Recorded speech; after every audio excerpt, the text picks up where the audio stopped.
Guru adalah pahlawan.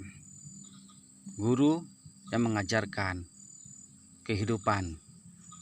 Guru juga yang mendidik anak-anak negeri yang tidak bisa membaca menjadi bisa membaca. Yang tidak bisa menulis menjadi bisa menulis. Yang tidak bisa berhitung menjadi bisa berhitung. Guru adalah pahlawan yang membebaskan negeri ini dari kebodohan. Guru juga yang menciptakan generasi-generasi pemuda-pemudi yang bermartabat, yang berakhlak mulia, yang bertingkah laku baik. Guru juga yang mengajarkan tentang pentingnya perjuangan, tentang pentingnya menjalani kehidupan ini menjadi yang lebih baik.